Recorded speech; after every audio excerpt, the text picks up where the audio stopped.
بارے دیگر صلوات۔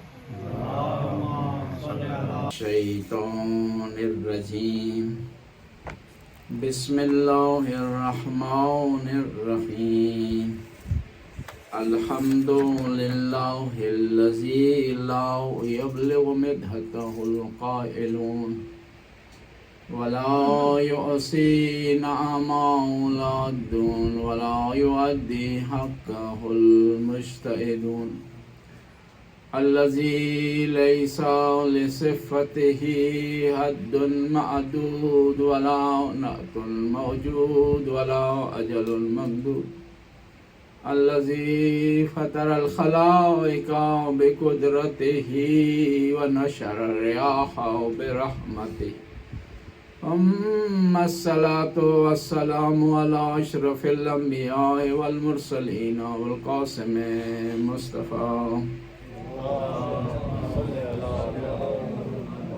وعلى عترته طيبين الطاهرين المعصومين المظلومين ولعنة الدائم على أعدائهم أجمعين من الآن إلى لقاء يوم الدين قالوا إن لله وإنا إليه راجعون صلوات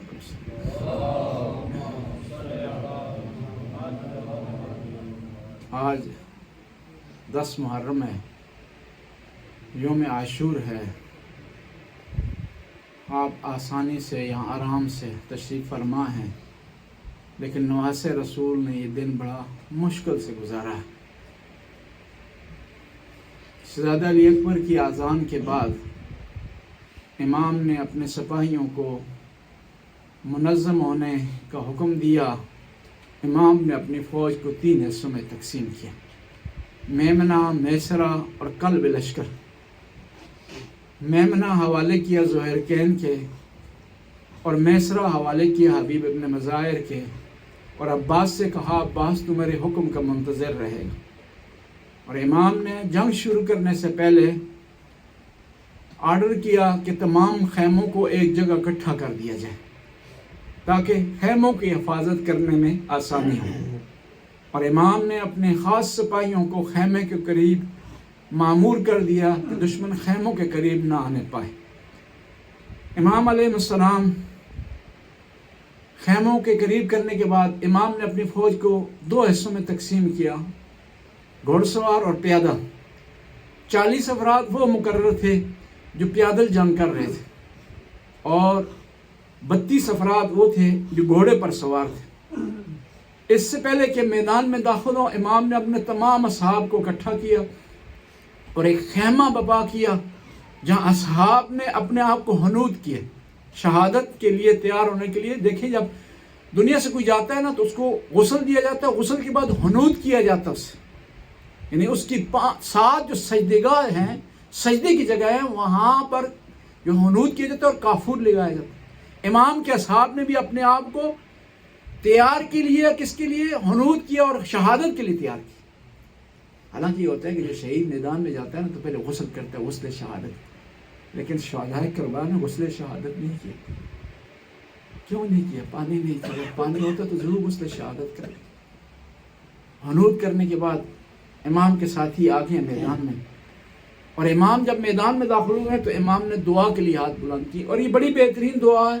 جب بھی آپ کو مشکل پیش آئے یہ دعا پڑھیں، 5 دفعہ درود پڑھیں، 5 دفعہ یہ دعا پڑھیں، پھر 5 دفعہ درود پڑھیں تو دعا آپ کی ضرور قبول ہوگی۔ امام فرماتے ہیں اللہم، ہاتھ کے لیے دعا بلند کی امام نے، اور آسمان کی طرف امام کی نگاہ تھی صبح عاشور کو۔ اللہم انت ثقتی، خدایا تو میرا آسرا ہے، فی کل قربت، اور ہر مشکل میں تو میرا آسرا ہے، وانت رجائی فی کل شدت، میری امید تجھ پر ہے، وانت لی بما انت لی فی کل امر نزل بہ ثقہ وعدہ، اور ہر اس مشکل کام میں جو مجھ پر آن پڑتا ہے تو میرا ثقہ ہے، تو میرا قابل اعتماد ہے اور میرا سہارا ہے۔ کم من قرب یضاعف بہ الفؤاد وتکلف الحیلہ، بہت ساری ایسی مشکلات ہیں خدایا جس میں انسان کے چارے بے بس ہو جاتے ہیں، لیکن تجھ پر نگاہیں اٹھتی ہیں اور تجھ سے مدد مانگی جاتی ہے۔ یخذل عن القریب البعید، مشکل جب پیش آتی ہے خدایا سارے ساتھ چھوڑ دیتے ہیں، قریب بھی ساتھ چھوڑ دیتا ہے اور بعید بھی ساتھ چھوڑ دیتا ہے. وہ یشتمو بہل عدو، اور دشمن اس موقع پر انسان کو ملامت کرتا ہے، لیکن تیرا جب سہارا ہو، تیرا آسرا ہو تو کوئی مشکل نہیں. پھر امام علیہ السلام فرماتے ہیں کہ الہی انزلت الیک، میں تیری طرف آ گیا ہوں، وشکوت الیک راغبا فی عمک سواک، میں نے پوری دنیا تیرے راستے میں چھوڑ دی ہے اور تیری بارگاہ میں آ گیا ہوں. خدایا تجھ سے پناہ مانگتا ہوں. فرجعت الیک وکشفت، اور مجھے امید ہے کہ تو میری مشکلات کو آسانی میں تبدیل کرے گا.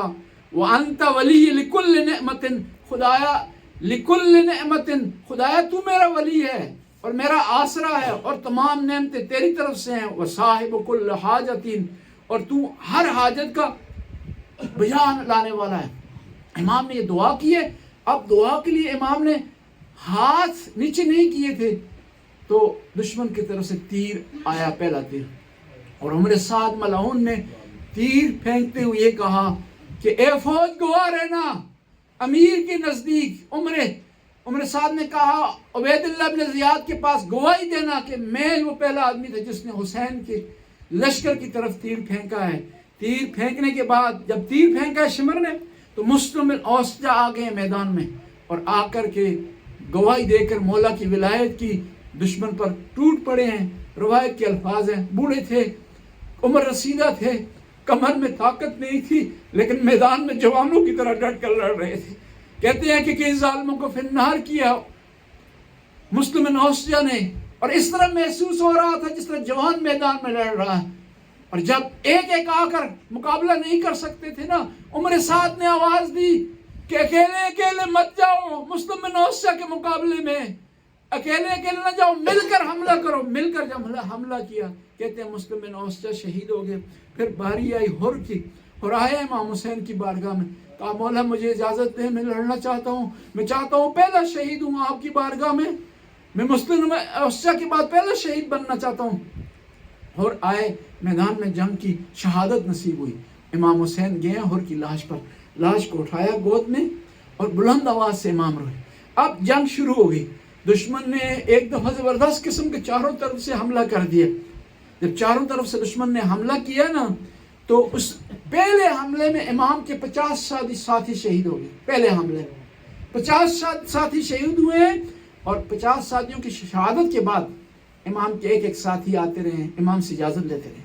اس مرحلے پر جو شخصیت آئی اجازت لینے کے لیے وہ حبیب بن مظاہر تھے اور بریر حضرمی تھے.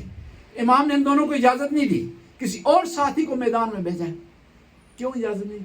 کیوں؟ پتا ہے کہ حبیب میرا بچپن کا ساتھی ہے، جب تک میرے ساتھ آخر تک نہیں رہے گا نا تو میرا حوصلہ کمزور پڑ جائے گا. کہا حبیب تو نے پہلے میدان میں نہیں جانا، تو نے میرا ساتھ دینا ہے، آخر دم تک میرے ساتھ کھڑے ہونا ہے. اس لیے حبیب کو پہلے مرحلے میں اجازت نہیں دی. اب جنگ زور شور میں تھی اور سخت حملے ہو رہے تھے، اور اسی اثناء میں امام بار بار خیام کے قریب جا کر اونچی آواز میں اللہ اکبر کہتے تھے اور آواز دیتے تھے، میری بہن گھبرانا نہیں، تیرا بھائی ابھی زندہ ہے، پریشان ہونے کی ضرورت نہیں، میرے جانثار لڑ رہے ہیں ابھی میدان میں. کہتے ہیں جب بھی ایک بڑا حملہ ہوتا تھا اس کے فوراً بعد امام حسین خیام کے باہر جا کر تکبیر کی آواز بلند کرتے. کہتے ہیں ابھی ظہر کا وقت ہوا، امام کے ایک ساتھی ہیں سمامہ ساہدی، کہا مولا ظہر کا وقت ہو گیا، ہم چاہتے ہیں کہ آخری نماز آپ کی ابتدا میں پڑھو. کتنے خوش قسمت شہداء کربلا اپنی آخری نماز امام حسین کی قیادت میں پڑھی، انہوں نے ابتدا میں پڑھی. تو امام نے جب دیکھا آسمان کی طرف ظہر کا وقت ہو گیا، دعا کے لیے ہاتھ بلند کیے کہ خدایا سمامہ بن سعدی کو نمازیوں میں قرار دے کہ اس نے نماز کا وقت یاد دلایا ہے. کہتے ہیں کہ جب امام حسین کھڑے ہوئے نماز کے لیے نا، تو سامنے حبیب ابن مظاہر تھے اور سعید سامنے دونوں کھڑے تھے، اور جو بھی تیر آتا تھا امام کی طرف نہیں جانے دیتے تھے، اور بعض اوقات پریشان ہو جاتے تھے کہ خدایا ایسا نہ ہو کہ ہم غفلت کر بیٹھے اور تیروں کو نہ روک سکے اور تیر نواسہ رسول کو لگ جائے. امام نے قیام کیا، امام نے رکوع کیا، امام نے سجدے کیے، اور جب سلام کا وقت آیا نا، کہتے ہیں کہ شہید گر گئے. تیر آتے رہے، کئی تیر شہید کے بدن پر لگے، لیکن کوشش کیجیے امام کی نماز مکمل ہو جائے، اور نماز مکمل ہوئی، شہید گرے، امام حسین دوڑ کر امام نے شہید کے سر کو اپنی گود میں لیا تو فوراً حبیب آگے کہا شہید کو وصیت ہو، کوئی نصیحت ہو، کوئی اولاد کے لیے پیغام ہو۔ پتہ شہید نے کیا کہا؟ اشارہ کیا امام حسین کی طرف، کہا میرے بعد مولا اور آقا حسین کا خیال رکھنا، میں دنیا سے جا رہا ہوں، مولا حسین کو تیرے حوالے کر کے جا رہا ہوں۔ اور یہاں پر امام حسین علیہ السلام پھر میدان میں وارد ہوئے ہیں، اور اب سارے کربلا کے امام کے جو جانثار تھے نا، اصحاب تھے، وہ شہید ہو گئے۔ اب باری آئی بنی ہاشم کی، بنی ہاشم کی جب باری آئی تو بنی ہاشم میں سب سے پہلے جو میدان میں گئے ہیں وہ شہزادہ علی اکبر تھے۔ شہزادہ علی اکبر میدان میں، جو شہید بھی آتا تھا امام سے اجازت لیتا تھا، امام پہلے مرحلے میں اسے اجازت نہیں دیتے تھے، لیکن علی اکبر تھا ایسا جوان جس کو آتے ہی امام حسین نے اجازت دے دی ہے، اور میدان میں وارد ہوئے، علی اکبر شہید ہوئے۔ اس کے بعد قاسم کی باری آئی، اور محمد کی باری آئی ہے، اور اس کے بعد ایک ایک شہید جاتا رہا، بنی ہاشم کا شہادت پیش کرتا رہا۔ جب امام حسین کا کوئی جانثار نہ رہا نا، تو امام نے آواز دی، حل من ناصر ینصرنا، حل من یدا، حل من داب یذب عن رب رسول اللہ، حل من مغیث یغوثنا۔ کوئی ہے جو حسین بے کس کی مدد کرے، کوئی ہے جو سید زادیوں کے پردوں کی حفاظت کرے، کوئی ہے جو آل رسول سے دفاع کرے؟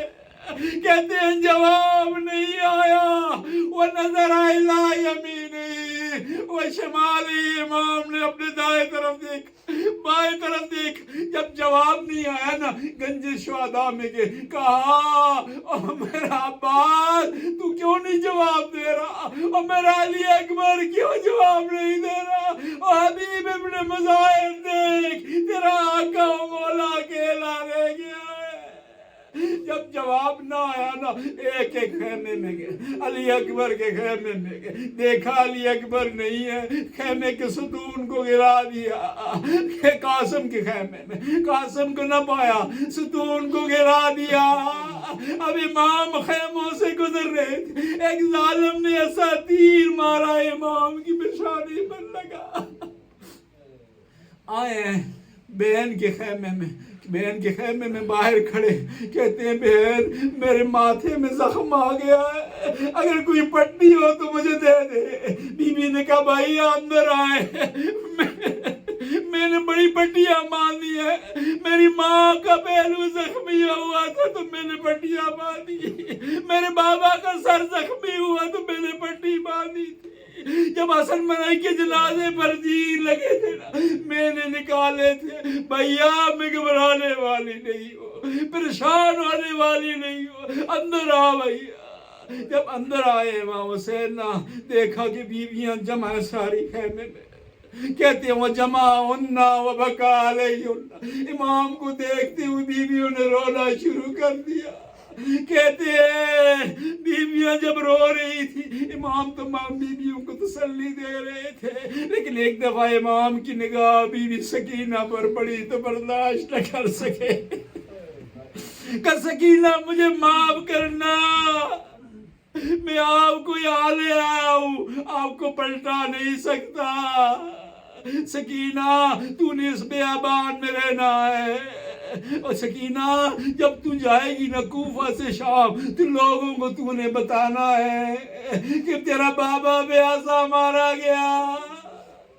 کہتے ہیں کہ ایک بی بی آتی تھی، کہتی تھی مولا ہمیں اس تنہائی میں کہاں چھوڑ کر جا رہے ہیں، اگر ہو سکے تو ہمیں مدینہ پلٹا دے۔ کہتے ہیں جب بیویاں رو رہی تھی، امام انہیں صبر کی تلقین کر رہے تھے، اس لیے نہیں کہ رونا جائز نہیں، کہنے لگے بیویوں نہ رو، تمہارے رونے کا بڑا وقت ہے، تم جب رو گی نا تمہارے ساتھ پہاڑ روئیں گے، صحرا روئیں گے، درخت روئیں گے، تم نے یہاں سے کوفہ تک رونا ہے، پھر کوفہ سے شام تک تم نے رونا ہے۔ امام نے اجازت چاہی، جب امام نے اجازت چاہی نا تو بی بی زینب نے آواز دی، یا خیا محل محلہ، بھائیا تھوڑا رک جا، زینب چاہتی ہے کہ اپنے ماں کا حکم بجا لائے۔ جب امام پلٹے ہیں نا تو امام نے فوراً کہا یا اختیہ بہن آتی نہیں بصوب نتی، مجھے کوئی پرانا لباس لا کر دے دو بہن۔ کہا بھیا تو ماں کا بڑا لاڈلا تھا، مدینہ میں نیا لباس مانگا کرتا تھا اور لباس جنت سے آیا کرتا تھا، آج پرانا لباس کیوں مانگ رہا ہے؟ کہا چاہتا ہوں پرانا لباس ہوگا تو میرے بدن پر رہ جائے گا۔ اب بی بی نے لباس دیا نا تو بی بی نے کہا بھیا قریب ہو جاؤ، بھائی قریب ہوا، گردن کا بوسہ لیا، کہا وہاں جائی بہن کیا کر رہی؟ کہا مجھے ماں نے کہا تھا ایک وقت آئے گا تیرا بھائی خدا حافظی کرے گا، تو نے کیا کرنا ہے؟ بڑھ کر بھائی کی گردن پر بوسہ لینا ہے۔ جب امام کی گردن کا بوسہ لیا گیا نا، کہا بہن آپ بھی اپنے بازو آگے کریں، میں چاہتا ہوں ان بازوؤں کا بوسہ لوں جن پر رسیاں پڑیں گی، جن پر ہتھکڑیاں پڑیں گی، جن پر درے لگیں گے۔ اب بی بی زینب سے الوداع ہوئے، گھوڑے پر سوار ہوئے، حکم دیا گھوڑے کو گھوڑا چل، گھوڑا چلنے سے قاصر ہے، نہیں چل رہا، کہنے لگے گھوڑا تو نے بھی ساتھ چھوڑ دیا، میں نے تجھے اس دن کے لیے پالا تھا۔ گھوڑے نے کہا مولا میں چلنا چاہتا ہوں لیکن میرے پاؤں میں دیکھے مجھے کس نے روکا ہوا ہے۔ امام نے دیکھا، کیا دیکھتے ہیں؟ بی بی سکینہ نے گھوڑے کے پاؤں پکڑے ہوئے اور کہتی ہے گھوڑا میرے بابا کو میدان میں نہ لے جانا، میں یتیم ہو جاؤں گی، ابھی تک جس کو تو لے کر گیا وہ واپس نہیں آیا۔ امام نے کہا سکینہ بیٹا مسافر کا راستہ نہ روکو، رسول اللہ میرا انتظار کر رہے ہیں۔ کہا بابا جب تک آپ گھوڑے سے نہیں اتریں گے، مجھے آغوش میں نہیں لیں گے، مجھے گود میں نہیں اٹھائیں گے، میں نہیں اجازت دوں گی۔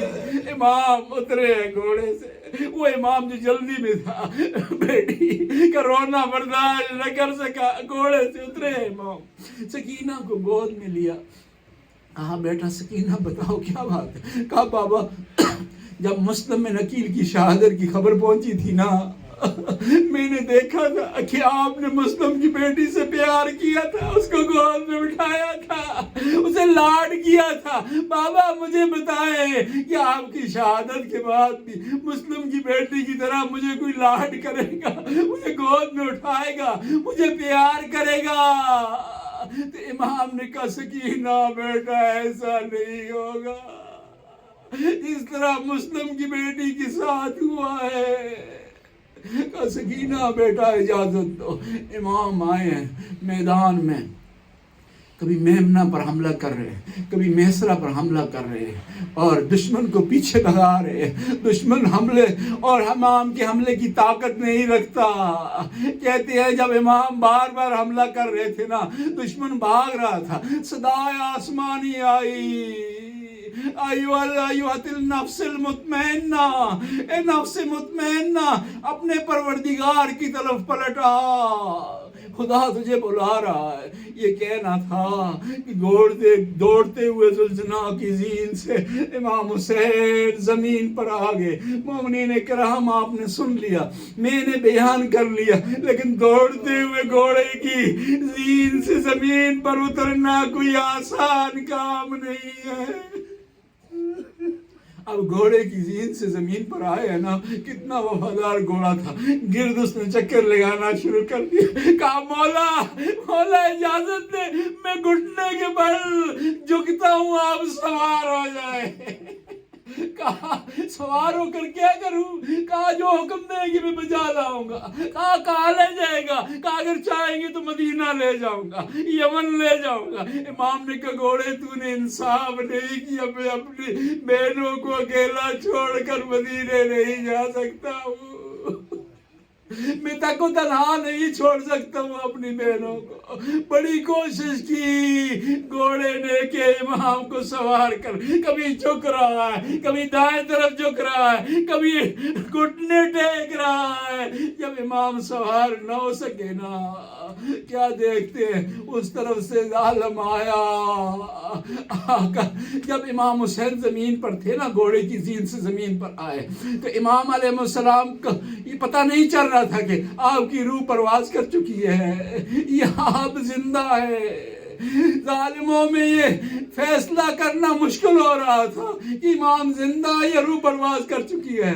تو ایک ظالم نے کہا گھوڑوں کو خیموں کی طرف دوڑایا جائے نا تو پتہ چل جائے گا امام زندہ ہیں یا امام کی روح پرواز کر چکی ہے۔ جب گھوڑے خیموں کی طرف دوڑے نا، نواسہ رسول نے اپنی زخمی باہوں کا سہارا لیا اور اٹھے، آواز دی، ظالموں حسین کی غیرت گوارا نہیں کرتی اس کے زندہ ہوتے ہوئے اس کے خیام پر حملہ کیا جائے۔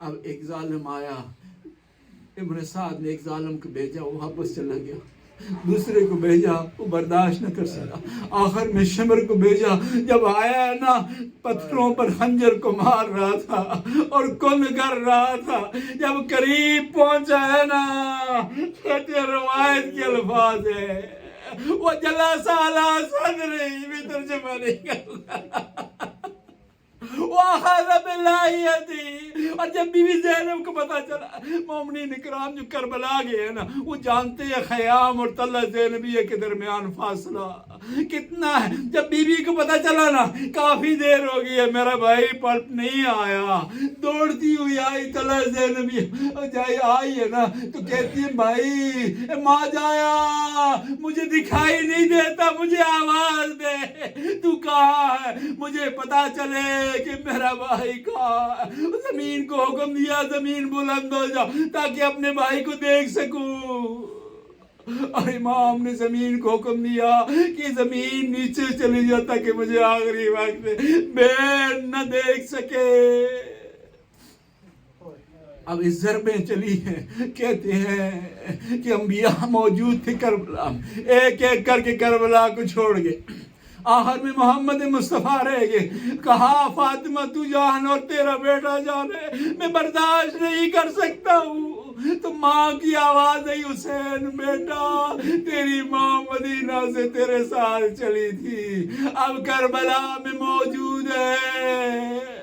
کہتے ہیں سالم نے سر جدا کیا، اب سر کو اٹھا کر لے جا رہا تھا، بے ادبی کر رہا تھا، سامنے سے ایک بچی آئی، 4 سال کی بچی آئی اور کہنے لگی ہے ملعون میرے بابا کی بے ادبی نہ کر، دیکھ میرے بابا کے ابھی ہونٹ ابھی تک خشک ہے، تو اگر اس کا احترام نہیں کر سکتا تو اس کو میرے حوالے کر دے۔ ماتم حسین، یا حسین، یا حسین، یا حسین، یا حسین۔